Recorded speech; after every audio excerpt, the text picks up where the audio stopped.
All right, welcome to another video. I got a lot of videos I got to try to pump out real quick. I was supposed to do some videos yesterday, but I didn't for whatever reason. And today, I had a tire blowout. So now that I'm sitting here, I'm going to go ahead and be obedient instead of being hard-headed. I can spend all day listening to music on YouTube, even if it's, gospel music or Christian rap or, IUIC, royalty records, whatever it's called. I like to listen to those songs, but instead of doing that all day, we're gonna go ahead and get in these on these videos. So there's so much stuff that Yah has been putting in my heart to tell you guys, and I've just been so busy. I've been letting everything else just bother me and come before me putting this word out. So Yah is like, stop, and he's making me stop. So while I'm stopped, I'm going to go ahead and be obedient. Let's jump into the book of Sirach, or Ecclesiasticus, in the Apocrypha. And we're going to go to chapter 2, and I want to start at the top, okay? Starting in verse 1. It says, "My son, if thou comest to serve Yahweh, to serve the Lord, prepare thy soul for temptation." And I want you guys to understand that temptation is going to come. That is how you're tested. You hear people in the church talk about, I got to pass my test. After a test is blessing. And that is partially true. But you got to realize what the test is, because a lot of people think that the test is something else. It is literally temptation. It is literally how the enemy pulls you away from the things of Yah. It's through temptation. Temptation can come in the form of persecution that would tempt you to conform to the ways of the world. Temptation could come in the form of temptation, just things that pull you away from Yah. It could be anything: alcohol, drugs, sex, worldliness, whatever. Okay, it's temptation. So he's saying, get your heart ready, because this thing is going to come. And what you have to do is you have to deny yourself. This is what it means to deny yourself. Is to deny the pleasure of what feels good. We want to do whatever feels good. And Yah is trying to say, don't just follow what feels good, because sometimes your feelings will lead you astray. Sometimes your feelings will lead you to do some things that you're not supposed to do, that is not pleasing in his sight. And we call that sin. Okay? Because you missed the mark. You are not doing what Yah called you to do as his children. All right. Verse 2, "Set thy heart aright and constantly endure." See, I'm telling you. Okay. "And make not haste in time of calamity." Okay. When things go wrong, we want to hurry up and try to fix them. We want to try to save ourselves at all times, It could even be something as simple as something going wrong in your life. Maybe finances, something. And you have to get yourself ready to endure that thing, whatever it is, whatever form it comes in, okay? I was thinking of an example. An example would be like, okay, your boss tells you, "Hey, I need you to work on Saturday." And you say, "But I can't." And I say, "Oh, well, either you go find another job or you work on Saturday." In making haste in time of calamity is like you saying, okay, all right. I'll go ahead and do it. I'll do it this one time. And that's all the enemy needs, is just this one time. That's it. That's all he needs. Once he gives you just that one time, now he's going to rule you with it. He's going to tell you every single time, every single Saturday. They're going to tell you whenever they need you, "Hey, I need you to come in. Hey, I need you to do this. Hey, I need you to do that. You did it last time. You did it once before. You could do it again." They're going to hold that over your head. You know what I'm saying? And before you know it, y'all are going to push you away. 3, "Cleave unto him and depart not." Cleave unto Yah. Cleave unto Yeshua. Cleave unto the Holy Spirit and depart not. Okay? Don't walk away from this. Every time there's a movement of Yah, man messes it up. Let's just be real about it. Man messes it up. There's always some fool out there that make a mockery of every movement that Yah has, okay? We have the Hebrew Israelite, when we find out who we are, what happened to us, that we are the people of this book. You got people out there making a mockery of the word. They are representing Yahweh in the worst way possible. Then you also have government people that try to get into these organizations and destroy it from the inside. Do something stupid like go out and shoot people. Do something stupid like, just dumb stuff and blame it on that group. And now you got, everybody looking at you like, oh, you're bad people. Y'all are a cult. Y'all are this. Y'all are that. All because one fool, one person messed it up for everybody. What I'm saying is, when that thing happens, don't walk away from it. When you see people doing stuff that they're not supposed to, don't walk away completely. Distance yourself maybe, but also you carry the standard. You do what Yah called you to do. Don't let everyone else's thing stop you, okay? I'm going to tell you, there's some things, like I want to do a video about women wear pants. I don't like some of these Hebrew Israelite groups saying that women can't wear pants. That's nowhere in the Bible. And it's stupid. It's some of those things that'll frustrate somebody and make them just leave the whole thing. But this is saying, depart not. Don't just walk away. All right, so verse 3, cleave unto him and depart not, that thou mayest be increased at thy latter end. So at the end, you'll be increased. You're not going to be increased right now. And that increasing is really just getting into the kingdom. You may not see any change in your life right now. You could give your life to Christ. You could walk this thing out, obey the law, and everything still go wrong in your life.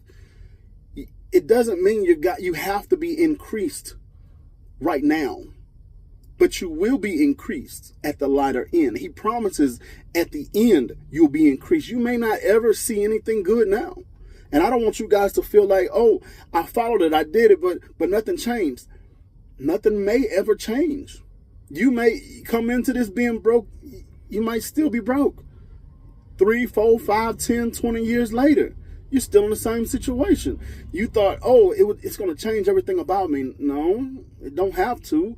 Just because it's a spiritual change, an inside change, you're a new creature, a new man, it doesn't mean the world is going to change for you. It doesn't mean that everything you do is going to be changed now. That, I had to use the word luck, that your luck will change. Sometimes things just happen. And that's just our life. You have to look at it as the rich man and Lazarus. Okay? Lazarus, he never got anything good in his life, but it didn't stop him from trying his best and from relying on Yah. Okay? And in the end, he was increased. He got to sit in the bosom of Abraham, while the rich man didn't make it into the kingdom at all. Okay? So, let's go on. Except whatsoever is brought unto thee, whether it be good or bad. Look at Job. Job had to accept whatever came to him. Okay, and that's what we learned from the book of Job. We have to accept the good and the bad. Okay, we can't be upset because, like I just said, things just don't go right in our life. We can't be mad at that. That's just life. It ain't promised that you're going to have riches because you gave your life to Christ. It ain't promised that you're going to be increased financially just because you tithe, you gave an offering, you helped the ministry, you whatever. There's no guarantee in that. That's fairy tale, okay? All right, and we want to dwell in reality. All right? Let's see. And be long-suffering when thou passest into humiliation. None of us have ever really been humiliated. I mean, unless you're out there on the street and you have people talking about you and, saying different things about you. We've never really been humiliated. We've never really been persecuted for our faith. Not like that. You know what I'm saying? Let's see. Verse 5, for gold is tried in the fire. Gold has to pass through the fire. We have to pass through the fire. Not as those people who worship Baal in the Old Testament, and made their children pass through the fire. We're not talking about that. We're talking about a spiritual fire. When things get hot, when the world comes against you, when the persecution starts, believe me, it's fixing to start. The end is so close. We are fixing to be persecuted for our faith. Trump is going to start it. He's going to kick it off. And it ain't going to be long. And we will be on the chopping block. They're going to stop us from speaking what we're speaking. All right. Let's see. 6, put thy trust in him and he will help thee. Order thy ways aright and set thy hope on him. Yea, that fear the Lord, fear Yahweh, wait for his mercy and turn not aside lest ye fall. Do you understand what I'm saying? Everything is going to be tried in the fire. It's going to get hot up in here. Okay, it's hot in this truck. I have to turn the truck off so you guys can hear me. So I got the windows up and it's like 80 degrees. Ooh, it's hot. But that's the thing. We have to be able to endure. We have to be able to have our flesh uncomfortable. Okay, and this is what he's talking about. Okay, and acceptable men in the furnace of humiliation. Okay.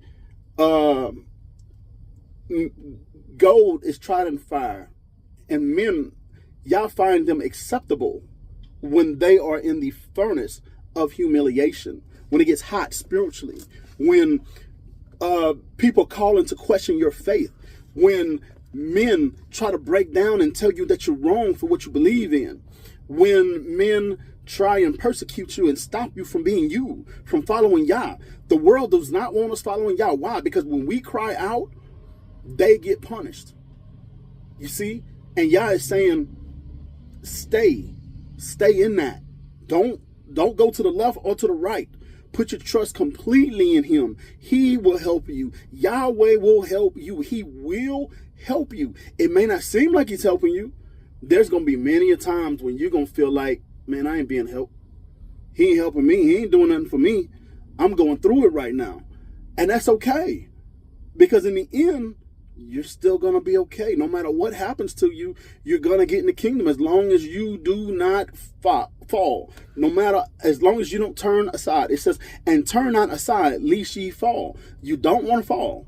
You don't want to turn aside. And turning aside means turn aside from the faith, even for just a second. We're in a time of crunch time now. We don't have so much time to get things, right. We gotta stay right so we don't have to get right. The time of repenting and grace is almost over. You gotta be able to walk right without messing up.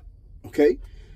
All right. Verse 8, ye that fear the Lord, ye that fear Yahweh, put your trust in him and your reward shall not fail. He's going to uphold his part.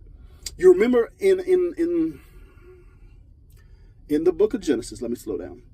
In the book of Genesis, when Abraham made the covenant with Yah, that Yah told him to split the calves, split the oxen, split the offering, right? And then a flame of fire, a torch of fire walked through them. That was Yahweh walking through them, okay?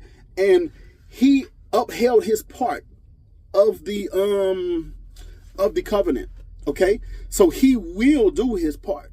He promises to do his part. All we have to do is ours and not abandon him ever. We have to walk through whatever, all right? Until the end, until your last breath. Faithful until your last breath. I need to make a shirt with that. That's a good line. Ye that fear Yahweh, hope for good things and for eternal gladness and mercy. That's what we are hoping for. Eternal gladness and his mercy, because we do not deserve it. Our ancestors messed up so bad, and we have messed up so bad. We don't deserve his mercy, but he is going to give it to us, and we are to hope for it. Okay.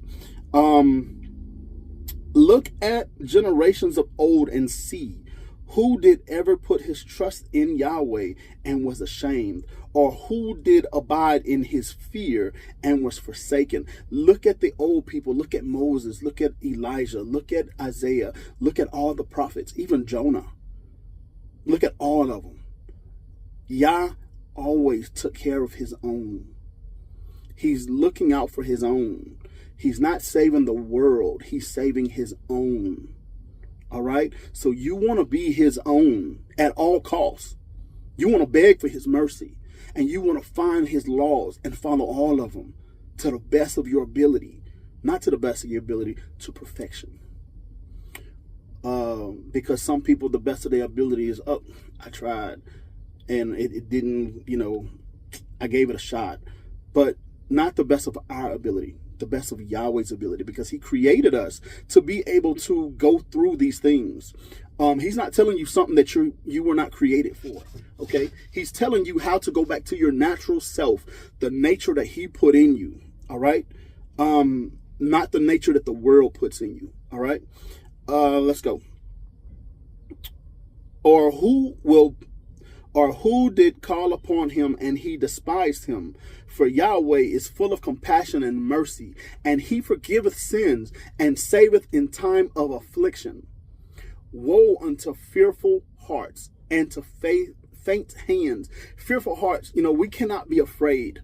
And sometimes I feel afraid. Sometimes I feel like, I don't know if I should do this. I don't know. And it's just fear. But at the same time, he says, whoa, hey, you ain't got time to be fearful. You ain't got time to faint. You got to be courageous, of courage. Do not fear. He got you. Be bold. Step out there. We look at like IUIC, Sakari, IPUK, or however you say it. I think it's IPUK. I want you guys to understand these groups, they seem very, very bold, because that's how Yah wants them to be. Yah wants us to be bold. He wants us to be, meek. He wants us to be humble. But when it's time to go, he wants us to go. He expects us to go. He expects us to lean on him with everything we have and just go. Go with it. Just dive in head first with your hands behind your back.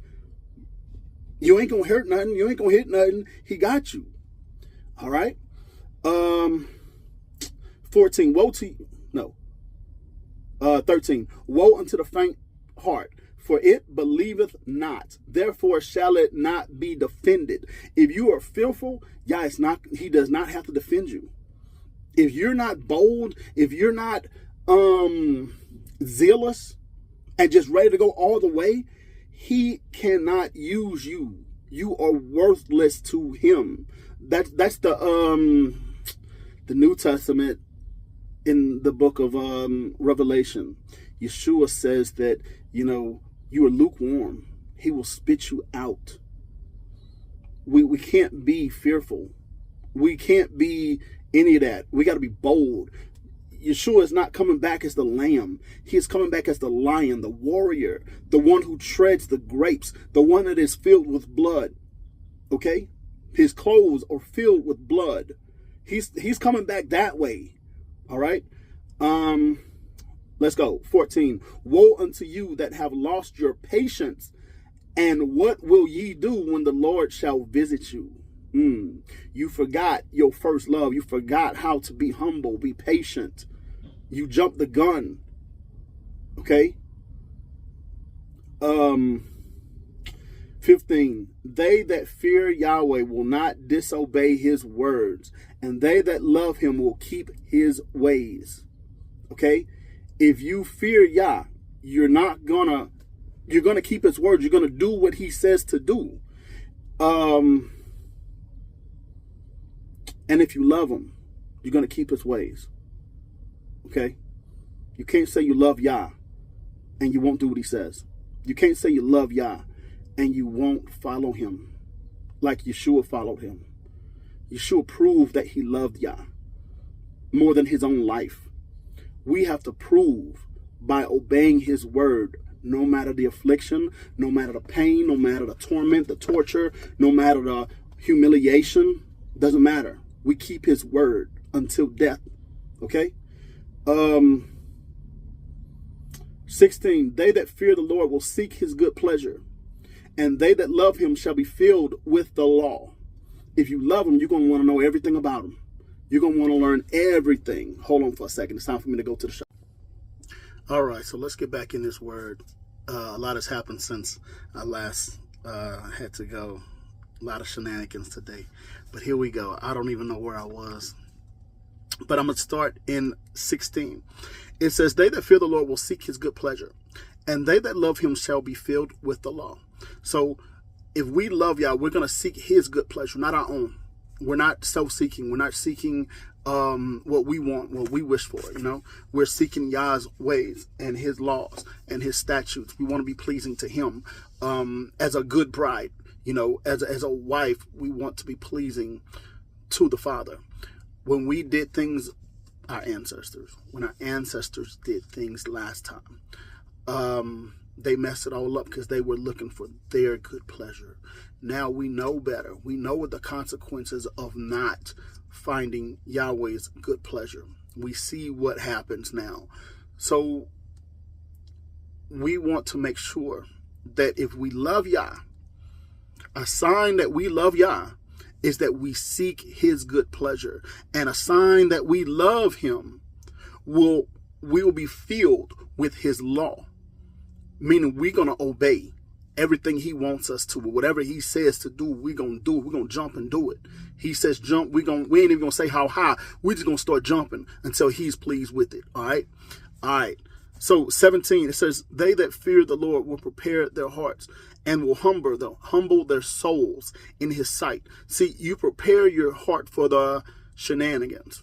You prepare your heart for everything that could possibly go wrong. Okay? Don't put nothing past the enemy. The enemy will throw the weirdest curveball at you and try to make you fall.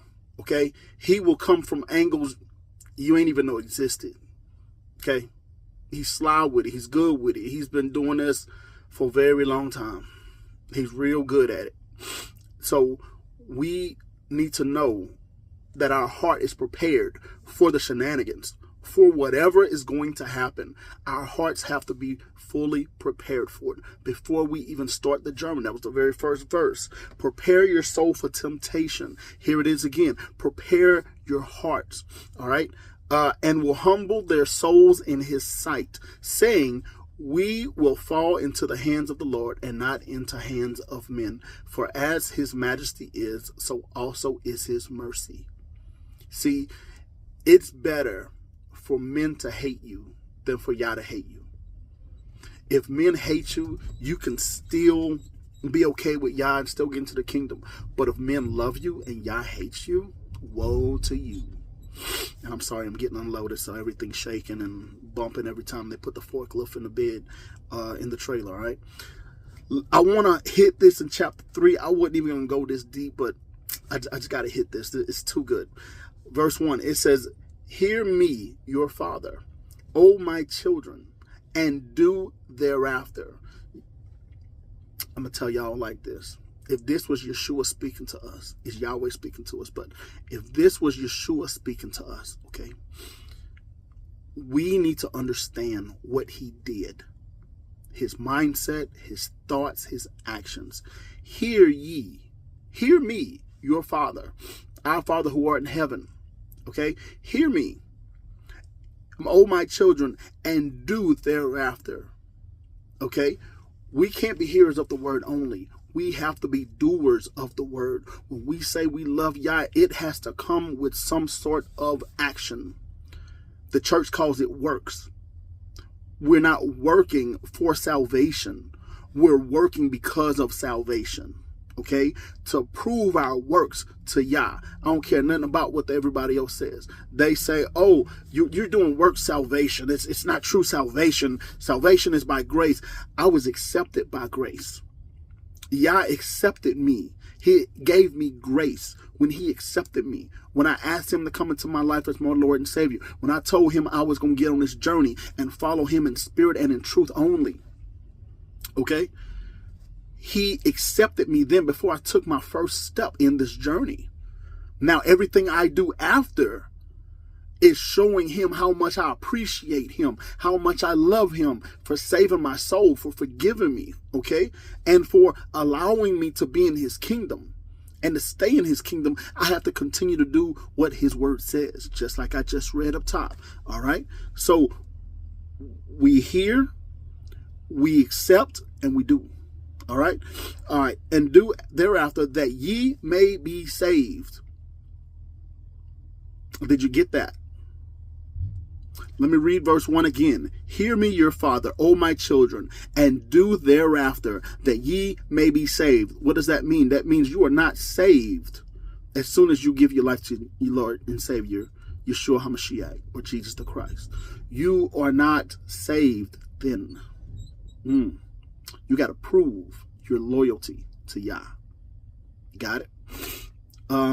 We cannot sit here and say, oh, Yah, you know, I love you so much. You're amazing. You're everything. And don't do anything that he says. Don't listen to him. Don't care nothing about his laws. Don't care nothing about his statutes. Don't care about his Sabbaths, his feasts. Don't care about, you know, what he says we can and cannot eat. You know, I'm going to tell you, yesterday, well, day before yesterday, I ordered hamburgers from Wendy's. Do you know one of my hamburgers came with bacon in it?